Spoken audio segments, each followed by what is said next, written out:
Hi, my name is Myra Wolnick, and I'm going to be talking about the State Hermitage Museum, which is located in St. Petersburg, Russia.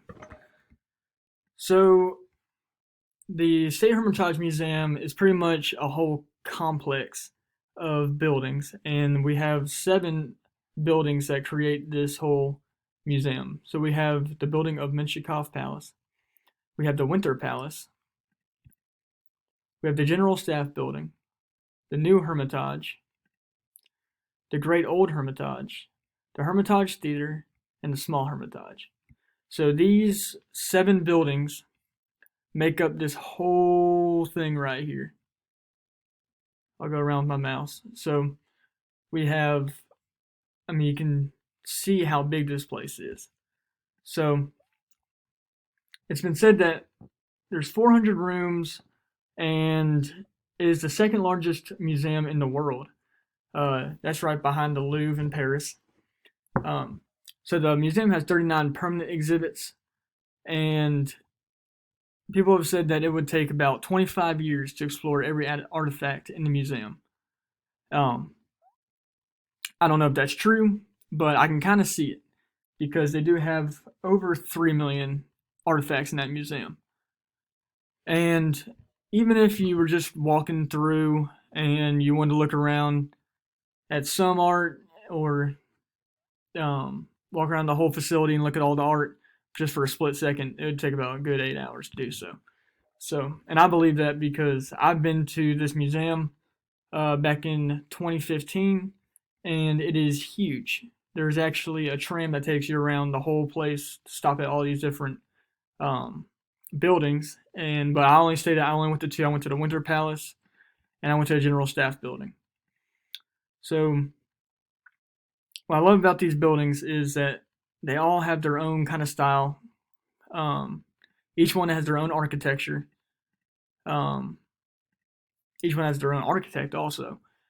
I went to the Winter Palace back in 2015, and the man who built this was named Francisco Bartolomeo Rastrelli, and he um, decided to do this one, but this one is the first one to ever be built, and there's a lot of architects actually that worked on this one because it was such a big deal in Russia, and that was back in 1710. Um, but this one is very beautiful. You can see they like to use all these bright colors. You got the yellow, the teal, but the styles that you mostly see are Baroque and Neoclassicism, um, and those styles are combined in some of these buildings. And I think I didn't know they could do that, but it looks really nice the way they did it. So a lot of these buildings have marble, they have roof paintings, they have like the ones that you'll see in the cathedrals. They got gold interior, gold trim, um, statues on the wall. You can see statues right here. These are actually made from granite, and it's just beautiful. They got all these barrel vaults, columns everywhere, and I really do think that each each piece of art that is in each of these buildings, I feel like it was made for these buildings, and they fit perfectly in these buildings, and they look great. So the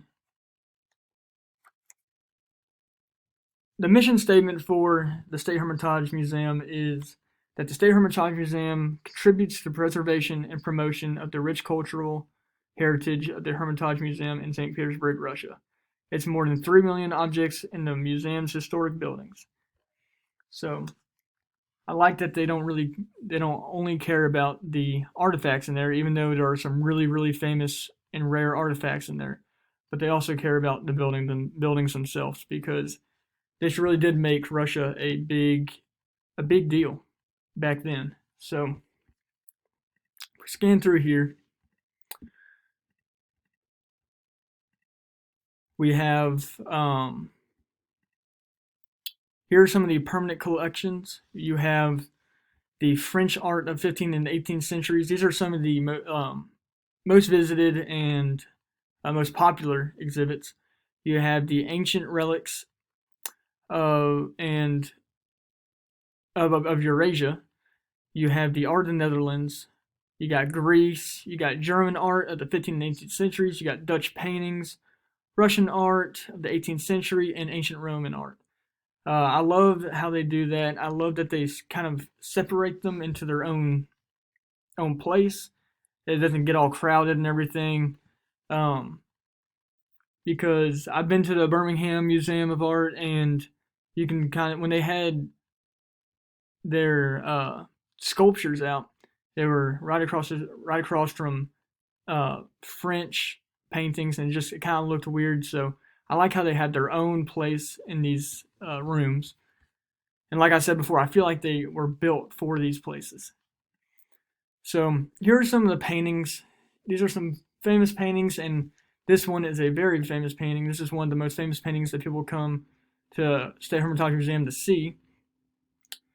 And this is a painting by Rembrandt in 1606. And obviously it took him a long time to finish it, but because it is one of the biggest religious paintings. It's also a very mysterious painting because he did not use like clear symbols to convey a message in it like other artists at that time would do. It's just a very emotional painting, and the lesson that people have kind of seen from it is that you can always ask forgiveness for your mistakes. And you see the father and the son, and he's asking for his forgiveness. And I love that painting. I just like how dark it is, and the light is right on them. I really like that about that.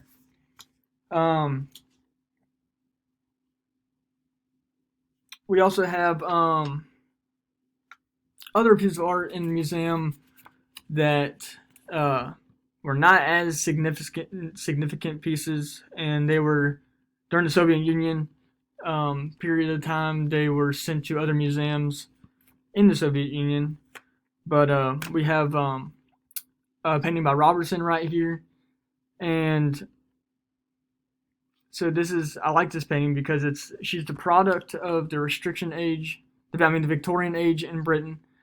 The moralizing and sentimental tone that dominated the British society at that time is kind of like the Russian aristocracy that was going on later on in time, and so I feel like it kind of belongs in the State Hermitage Museum. And we also have an